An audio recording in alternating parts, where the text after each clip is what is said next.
Ehwahiri Mayorana Marudututato Faririd Anotif Anhor Aha Pururut Yahyamaita Otuf Anhor A Midi Live. Mesdames et messieurs, bonjour, je suis ravie de vous retrouver pour notre rendez-vous du midi. Midi tapante, c'est l'heure de votre émission Midi Live. Avant de commencer notre thématique, je vous rappelle que notre émission est en direct. Au bas de l'écran s'affiche le numéro 40 47 36 37. Vous pouvez appeler, n'hésitez pas à partager avec nous vos réactions, vos impressions sur le sujet, sur les différents événements également qui seront proposés par nos invités, mais aussi pour poser vos questions. Je vous rappelle 40 47 36 37. Notre thématique du jour, l'école maternelle ou plus particulièrement la semaine de l'école maternelle. Pour nous en dire plus aujourd'hui, nous recevons sur notre plateau un plateau constitué de femmes simplement aujourd'hui. Alors les présentations, on commence avec Dr Véronique Saint-Blanca qui est médecin référent de la maison de l'enfant au Fareta Mahou, également coordinatrice de projet des maisons de l'enfance en Polynésie française. Yorana Doté. Et avec nous également Catherine Dumas, inspectrice de l'éducation nationale. Bonjour. De l'autre côté, il y a Florence et Florence. Alors, Florence Mania, qui est directrice de l'école Atinou à Punavia, Yorana Florence. Et Florence Serdini, qui est présidente de l'association des parents d'élèves à Mahi, mais aussi secrétaire adjointe de la Fédération des associations de parents d'élèves de l'enseignement public. C'est long, j'ai réussi. Yorana. Alors, on va rentrer dans le vif du sujet avec une première question. Catherine, qu'est-ce que c'est que la semaine de l'école maternelle? Alors, dans la semaine de l'école maternelle, il y a le mot école maternelle. Donc, c'est, j'allais dire, un regard particulier que nous allons avoir toute la semaine sur l'école maternelle d'une façon générale. Le ministère de l'Éducation, la direction générale et la mission maternelle ont décidé ensemble de lancer pour la deuxième année cette semaine de l'école maternelle. Alors, c'est quoi cette semaine de l'école maternelle? C'est une invitation qui est faite à toutes les écoles, aux équipes enseignantes, pour ouvrir son école. Cette école maternelle qui est bien souvent connue, mais parfois aussi méconnue. On voit un petit peu l'extérieur de l'école. On voit l'école quand on amène nos enfants à l'école, mais au-delà, le portail se ferme. Et qu'est-ce qui se passe dans cette école? Sachant que cette école maternelle est essentielle, puisque, je vous le rappelle, elle est, somme toute, pas obligatoire, en tout cas pas dans les classes de petits et de moyens. Elle devient obligatoire ici en Polynésie qu'en grande section. Pour autant, tous les enfants sont pratiquement scolarisés, donc il y a une grande confiance qui est faite. Et c'est quoi cette école? Elle a le mot école, donc ça serait intéressant que les parents sachent un petit peu ce qui se passe. Alors, la semaine de l'école maternelle, c'est ouvrir l'école aux parents. C'est ouvrir ses portes à tous ceux qui ont envie de découvrir. À tous les parents de l'école, et on aura certainement l'occasion de débattre comment ouvrir l'école à tous les parents, parce que c'est pas toujours tous les parents qui viennent à l'école, et on en fait le constat, mais aussi ouvrir l'école aux élus, aux collectivités territoriales, pour qu'ils voient réellement ce qui se passe dans l'école, parce que quand même, c'est eux qui nous mettent à disposition les locaux, le matériel, du personnel, et bien souvent on leur demande beaucoup de choses, mais on ferme un petit peu l'école aussi. Et puis, ouvrir l'école aux partenaires, parce que la petite enfance, on n'est pas tout seul, on a des enfants qui grandissent, et pour bien grandir, il n'y a pas que la tête, il y a aussi tout le reste, et tout le personnel et les spécialistes de la petite enfance, et cette année tout particulièrement la santé, puisque la thématique est autour de la santé, nous permettent de dire que c'est une semaine qui a de l'importance dans le paysage de l'école maternelle. Donc, ouvrir ses portes à un grand public, à tout le monde finalement. À tout le monde. Alors, toutes les écoles ne sont pas obligées de rentrer dans cette dynamique. Ceci dit, cette année, on a quand même 368 classes qui participent. Ça fait à peu près 68, presque 70% de la population scolaire. Ça fait un nombre de 9200 élèves. Donc, si derrière les élèves, il y a des parents, ça fait 9200 familles, et le double s'il y a un papa et une maman. Voilà, donc on a quand même une action cette année, en 2 ans d'expérience, qui est assez importante. C'est un projet ambitieux quand même pour tout le monde. On va revenir sur cette question ensuite avec Florence, directrice de l'école à Tinou. Comment l'école s'organise justement pour ouvrir les portes à tous ceux qui ont envie de venir découvrir la vie scolaire de leurs enfants? Eh bien, en équipe pédagogique, nous proposons des activités diverses et variées à des horaires différents afin de toucher le plus largement les parents. Il y a des parents qui travaillent, il y a des parents qui ne travaillent pas, donc il faut s'adapter à tout le monde pour leur permettre de s'inscrire dans une action.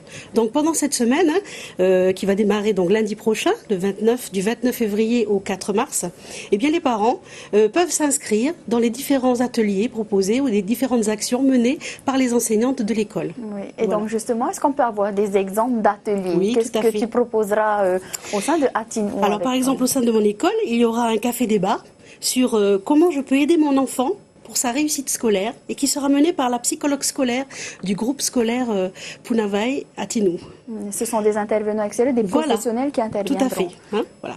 Ensuite, par exemple, il y aura le mardi matin et l'après-midi, eh bien, des jeux traditionnels polynésiens. Et les parents sont invités à venir participer avec leurs enfants aux différents ateliers proposés. Et on va essayer de privilégier la langue polynésienne. Donc, ce n'est pas une obligation, mais les parents qui s'expriment en Réomahé auront l'occasion de le faire, de partager leur savoir et la langue polynésienne. Par exemple, il y aura aussi une mini-conférence sur l'équilibre alimentaire, puisque le thème de cette semaine pour la maternelle est centré sur la santé, bien dans sa tête, bien dans son corps, bien dans son école. Donc, pour être bien dans son corps, il faut avoir une alimentation équilibrée. Donc, il y aura une mini-conférence qui sera faite par moi-même aux parents qui désireront venir y assister pour discuter sur ce thème. Voilà. Et par exemple, il y a une maman d'élève qui est professeure de yoga et qui propose un atelier d'expression corporelle avec l'enfant. Donc la maman est invitée avec son enfant à venir se détendre. La maman ou le papa? La maman ou le papa, bien sûr. Et donc là, c'est une maman d'élève de l'école qui anime l'atelier, voyez. Donc il y a les différents partenaires de l'école, les parents d'élèves, les partenaires sociaux, la psychologue scolaire, le médecin du dispensaire. Finalement, tout le monde est acteur. Oui, tout le monde est acteur. Pour cette semaine. Et justement, on a l'association des parents d'élèves qui est représentée aujourd'hui avec Florence Serdini. Du côté de Amahi, comment est-ce que la chose est accueillie? Les parents seront acteurs, peuvent être acteurs pour cette semaine avec leurs enfants. Comment est-ce que vous gérez la chose? Alors effectivement, c'est pas une obligation pour les parents, mais en tout cas c'est l'occasion, j'allais dire ou jamais, pour les parents de pouvoir rentrer dans l'école et dans les classes des enfants. C'est vrai que souvent le matin on dépose les enfants rapidement à l'école, on n'a pas le temps de discuter, voilà, il y a même des parents qui parfois déposent les enfants au bus qui ne viennent jamais dans l'école, donc c'est vraiment l'occasion d'ouvrir les portes de l'école mais aussi des classes. Donc c'est l'occasion pour les parents de s'inscrire, comme le disait Florence, dans des ateliers, de voir un petit peu l'environnement de l'enfant dans sa classe, de le voir évoluer avec ses camarades, de voir un petit peu les différents supports aussi qui existent dans la classe. C'est vrai que les enfants ne savent pas vraiment, surtout en maternelle, parler de ce qu'ils font à l'école. Et quand on leur demande... on a fait la sieste. Voilà, on a dormi, on a joué, alors que en fait non, c'est pas du tout ça. Ils font plein d'activités, ils font de la peinture et derrière il y a des apprentissages, il y a vraiment des choses, des enseignements, des choses concrètes qu'il faut être aussi en tant que parent être capable de relayer. Et c'est vrai qu'on n'est pas toujours, quand on ne sait pas ce qui se passe, on peut pas relayer ce genre de choses. C'est vrai que ça nous laisse effectivement pour les parents l'occasion de s'intéresser davantage à la vie scolaire de nos enfants et notamment en bas âge. Et justement, cette année, la thématique, la santé, une thématique intéressante. Intéressante, oui, c'est l'occasion jamais, comme tu le disais à l'instant, de faire entrer aussi un certain nombre de notions, de connaissances auprès des familles. Et donc, il y aura une petite conférence qui aura lieu donc le 2 mars, après-midi, au sein de la DG2E, donc parents, enseignants, tout le monde est convié. Et nous allons donner en tout cas une sensibilisation à la nutrition et la conférence s'appellera du bien manger au bien vivre. Donc c'est aussi bouger, c'est aussi incorporer un certain nombre d'activités au sein des écoles. Et tu le disais tout à l'heure, bien mettre les parents acteurs et co-acteurs, c'est essentiel puisqu'en fait ils vont aussi lors de cette semaine pouvoir discuter avec les enseignants du bon développement de leur enfant. Et c'est important de faire justement ce travail de continuité entre le milieu familial et le milieu scolaire. Et donc ces semaines ouvertes aux parents, mais également toutes les actions durant l'année qui vont permettre justement d'asseoir les compétences du parent et de le reconnaître comme éducateur principal sont essentielles justement à la collaboration, le partenariat qu'il y aura autour de l'enfant entre la famille et l'école. Oui, donc ça reste vraiment un projet intéressant parce qu'on a toujours envie de savoir ce que nos enfants font à l'école. Et donc l'occasion, durant cette semaine, je rappelle, du 29 février au 4 mars, de partir à la découverte de ce que nos enfants font tous les jours. Catherine, pourquoi mettre en place ce projet? C'est un besoin finalement, vous répondez à un besoin des familles? On répond à un besoin des familles et j'allais dire on répond aussi à un besoin de l'école. Lorsqu'on accueille un enfant à l'école, on n'accueille pas uniquement un élève.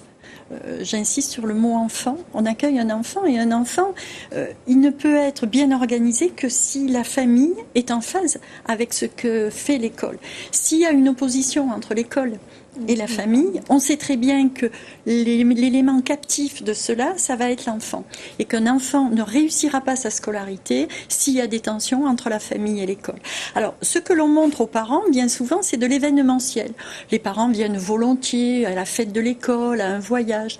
Mais au cours de cette semaine, c'est pas ça que l'on attend. C'est vraiment montrer au quotidien ce qui se passe dans l'école. C'est-à-dire que des parents puissent assister à un moment, par exemple, d'une lecture d'album, que des parents puissent assister à un atelier qui a été proposé par l'enseignante. Parce que bien souvent, on se rend compte que les parents ont énormément d'exigences aussi vis-à-vis de l'école. Parce que, en tant que parents, ce que l'on rassemble un petit peu d'informations sur le travail qui est mené à l'école. C'est souvent pas l'enfant, vous avez raison de le dire, qui donne les informations parce que c'est son petit monde à lui privé et finalement ça regarde pas les parents. Ou alors il donne des éléments qui sont pas toujours très pertinents, en tout cas pour l'enseignant. Pour lui, oui, mais pas pour l'enseignant. Et on a tendance à montrer aux familles les traces écrites, c'est-à-dire ce qu'il y a dans un classeur ou des productions.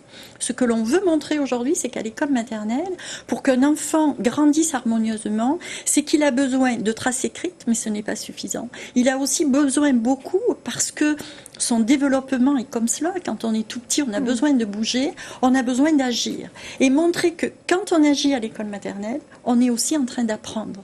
Et que l'apprentissage à l'école maternelle n'est pas uniquement un apprentissage qui est calqué sur l'école élémentaire, mais qui garde bien les spécificités de l'enfant et sa prise en compte de son développement. C'est-à-dire, il n'y a aucun enfant les mêmes, il n'y a aucun enfant qui grandit à la même vitesse. Et notre école maternelle, qui n'est pas une école obligatoire, doit arriver harmonieusement à trouver l'équilibre. On parle aujourd'hui de bienveillance, on parle de bien-être. La bienveillance et le bien-être, ce sont des mots, mais il faut les mettre en action. Et pour qu'ils soient réalisables, il faut qu'il y ait les enseignants, mais il faut aussi qu'on ait les parents. Alors, les partenaires, souvent, sont conquis parce qu'on partage les mêmes principes, mais les parents, on a vraiment besoin de leur montrer l'école aussi simple qu'elle se réalise au quotidien. Tous les jours, voilà ce qu'est l'école dans laquelle vous confiez vos enfants, parce qu'il y a une grande confiance qui se joue, puisque les parents nous font grande confiance. Et je rejoins le travail qui a été proposé aussi dans les langues et cultures polynésiennes. Je crois qu'aujourd'hui, la Polynésie veut vraiment marquer cette appartenance à la langue et à la culture polynésienne. Sur cette semaine-là, c'est l'occasion d'ouvrir l'école aux parents sur la culture et sur la langue, parce qu'on sait qu'il y a des parents qui ne viennent pas à l'école, alors, moins ici peut-être sur Tahiti, mais en tout cas dans les îles, parce qu'il y a un barrage de la langue et on est en train de se dire l'école doit accueillir les parents et les enfants. Et donc dans là, ça laisse leur langue la porte ouverte, justement, les portes ouvertes de l'école maternelle à tout le monde. Pour ceux qui pensent que la langue pourrait faire barrière, eh bien non. Un exemple parmi tant d'autres, l'école Atinou, qui bien réserve le mardi, me semble, pour la culture et notamment pour la langue polynésienne. Ça perturbe un petit peu le programme ou c'est en complémentarité? Non, pas du tout, parce que c'est une action qui est inscrite dans notre échéancier habituel. Et donc, on a fait en sorte qu'elle soit menée pendant cette semaine pour marquer l'événement, pour que il y ait des activités variées. Notre préoccupation, c'était vraiment, notre but, c'est de vraiment faire venir le maximum de personnes. Et je pense en particulier aux parents qui ne viennent jamais. qui habitent peut-être un peu plus loin, qui n'ont pas de moyens de locomotion. Donc on essaye pendant cette semaine de mettre à disposition aux parents un service de transport communal, par exemple. Là, on essaie de trouver des solutions, voilà, pour faire venir les parents, le plus possible en tout cas. Oui, parce que ça reste l'objectif, que les parents puissent venir découvrir, encore une fois, la vie scolaire des enfants. Alors peut-être travailler avec les enfants, Toté, avant de ma prochaine question. Oui. Justement, en fait, ça va tout à fait dans le sens de ce que vous dites. L'enfant, pour bien grandir, bien évoluer, il a besoin de ce regard positif du parent qui va valider ses acquisitions au fur et à mesure. Et l'enfant aura encore plus envie de découvrir s'il a justement ce regard bienveillant qui est posé sur lui. Et quand il aura acquis un certain nombre de choses, il ira toujours un peu plus loin. Et c'est favoriser les apprentissages que justement accompagner ses enfants. Donc c'est là, avec l'œil bienveillant, justement, lors d'une invitation à la maternelle, et puis plus tard, après, dans ce soutien scolaire qu'il va pouvoir apporter et ce soutien éducatif tout au long de ce parcours. La scolarité, voilà, et de l'enfance. De la scolarité et de l'enfance, effectivement. Alors moi, j'ai une question. Alors, il y en a qui travaillent, ils commencent à 8 heures, ils terminent après les heures, après l'heure des mamans pour les petits. Comment ça se passe? Peut-être avec l'association des parents d'élèves, on peut s'organiser ou on voit directement avec les directeurs d'établissement? C'est vrai que c'est toujours un problème de faire venir les parents qui, en dehors des heures, au moment de l'ouverture de l'école ou de la fermeture. Donc j'ai envie de dire, il n'y a pas forcément de solution toute faite, toute prête. Il faut aussi que les parents se mobilisent et aient envie, manifestent l'envie de venir, de s'intéresser à la scolarité de leur enfant. Et à partir de là, on peut mettre en place un certain nombre de choses. On ne va pas mettre en place un déplacement d'un bus communal pour un parent, c'est sûr. Donc intéressez-vous, les parents, venez voir, essayez d'en discuter peut-être avec le directeur, d'en discuter avec les associations de parents d'élèves. Bien souvent, on fait des réunions dans les APE, il n'y a personne, il y a 5 parents ou 6 parents. C'est dommage. Alors, c'est pareil, je comprends qu'on puisse ne pas venir, mais à ce moment-là, manifestez-vous et on peut essayer de déplacer les réunions, on peut essayer de faire en sorte de toucher un maximum de parents. Mais je pense qu'il faut vraiment que les parents soient curieux et qu'ils se manifestent. Voilà, je crois que c'est surtout ça et qu'ils n'aient pas honte de venir dans l'école. Florence, alors pour les parents qui travaillent, au niveau des écoles, nous avons essayé de prévenir, d'informer les parents le plus tôt possible afin qu'ils puissent prendre leurs dispositions. Et donc d'ailleurs, j'ai des parents qui vont prendre une demi-journée par exemple, exprès pour venir à une activité qui les intéresse. Donc ça peut être vraiment, il faut vraiment de la bonne volonté aussi, mais on peut, comme disait madame, essayer de voir si on peut pas faire du covoiturage, voilà. S'organiser, trouver des arrangements. Parce que quand même, ça reste une opportunité pour les parents, n'est-ce pas? Tout à fait. C'est vraiment, il faut vraiment saisir cette occasion qui est donnée aux parents pour rentrer dans l'école. Voilà. Donc oui, ça sera le message. On va continuer sur cette lancée. Il me semble que Catherine voulait réagir. Oui. Bon, moi je partage tout à fait ce que dit la collègue directrice, c'est-à-dire que quelque part, on annonce la semaine de l'école maternelle suffisamment tôt dans l'année pour qu'effectivement on puisse le planifier en tant que parent. Mais on sait très bien qu'il y a des parents, pour un tas de raisons, qui ne pourront malgré tout pas venir. Donc il y a aussi peut-être, et c'est là l'occasion, on est en train de préparer des documents en direction des enseignants tout particulièrement et des parents pour expliquer ce que peut être la coéducation. Alors, l'école maternelle est un prétexte, mais il y en a d'autres, et on sait qu'aujourd'hui, avec les technologies nouvelles, on a aussi certaines possibilités. Et rien n'empêche, dans une classe, de filmer un petit moment de classe et de pouvoir le diffuser à des parents qui ne pourraient pas être présents sur cette semaine-là. De la même façon, il y a des cahiers de vie, il y a certaines écoles qui fabriquent des blogs. Enfin, je crois qu'il y a aujourd'hui cette volonté affichée d'ouvrir l'école aux parents et qu'on doit trouver effectivement des solutions. Les seuls soucis que nous ayons, et ils sont réels, ce sont les familles les plus éloignées de la culture scolaire, qui ont énormément de temps pour pouvoir y venir, mais qui n'y viennent pas parce que... Elles n'osent pas peut-être. Alors, elles n'osent pas, elles ont parfois eu un passé très douloureux même avec l'école. Ils nous confient déjà leur enfance, c'est déjà beaucoup. Et en plus, on leur demanderait de venir. Et là, parfois, les choses sont très compliquées. Et là, les partenaires sont nos partenaires directs. On a eu des actions avec la Maison de l'Enfance où on a des familles qui viennent à la Maison de l'Enfance préparer en amont 2 mois, 3 mois, 5 mois, 6 mois avant la future rentrée scolaire des enfants. Et donc, on peut trouver des solutions. Alors, effectivement, moi, je me tourne toujours vers les parents d'élèves. Je dis les meilleurs porte-parole de ces actions et de cette école maternelle comme on la souhaite aujourd'hui, c'est vous, parents. Parce qu'il y a des parents qui arrivent à entendre notre parent, mais pour lesquels encore le discours du directeur, le discours de l'enseignant représente une espèce de hiérarchie avec lesquelles ils ne sont pas toujours à l'aise. Avec les autres parents, on est plus facilement à l'aise. Donc c'est l'affaire de tous. Ouais, c'est l'affaire de tous, c'est quoi qu'il en soit. Tout le monde doit faire des efforts. On met déjà en place cette semaine de l'école maternelle, donc maintenant aux parents de saisir l'occasion de pouvoir y participer. Alors avant de terminer, on va faire un tour de table. On va commencer avec Florence. Donc Florence, la semaine de l'école maternelle en tant que directrice, qu'est-ce que tu peux dire pour Au nom de convaincre toutes mes collègues qui font partie de ce projet, eh bien, nous invitons chaleureusement tous les parents à venir à l'école durant cette semaine. Donc, rapprochez-vous des directrices et des directeurs d'école maternelle, renseignez-vous sur ce qu'on propose, et puis vraiment, vous ne serez pas déçus. On vous attend les bras ouverts. Voilà, donc le message est passé pour toutes les écoles, donc n'hésitez pas. Florence, en tant que directrice et au nom de toutes ses collègues, eh bien, vous ouvre les portes à l'occasion de cette semaine, je rappelle, du 29 février au 4 mars. Merci Florence pour cet avis. On va continuer avec Florence, cette fois-ci Florence Serdini qui représente l'association des parents d'élèves. Qu'est-ce que tu peux dire à tous ces parents peut-être qui n'osent pas faire le pas pour cette semaine? Alors je voudrais dire exactement la même chose que ce qu'a dit Florence, mais alors, je vais peut-être essayer de le dire en tahitien pour inciter les parents tahitiens à venir et pour dire que bon, il y a peut-être des freins, il y a des freins aussi chez certains parents au niveau des APE. Donc, essayons de se mettre à peu près au même niveau. Donc, notemaou metua utua fare, atomomai ite fare hapiraa, notona tamarii.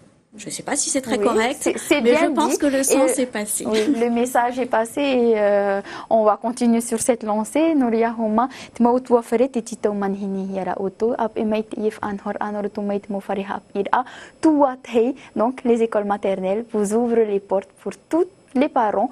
Pas de barrière, même pas la langue, vous avez vu, Florence fait un effort et donc pourquoi pas nous. Merci Florence. On va continuer ce tour de table avec Torté.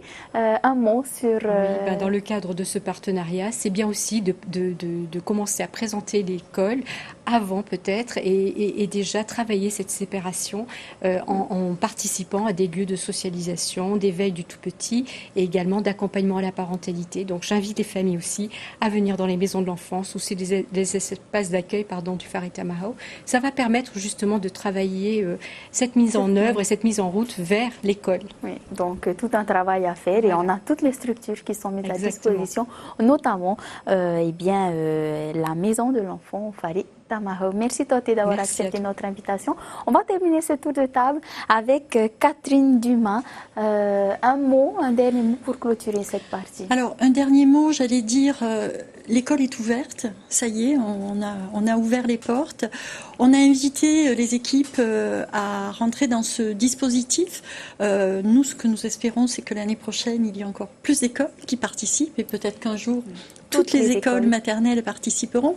Mais au-delà de cette semaine, ouvrir l'école aux parents, c'est savoir aussi ouvrir l'école aux parents toute l'année.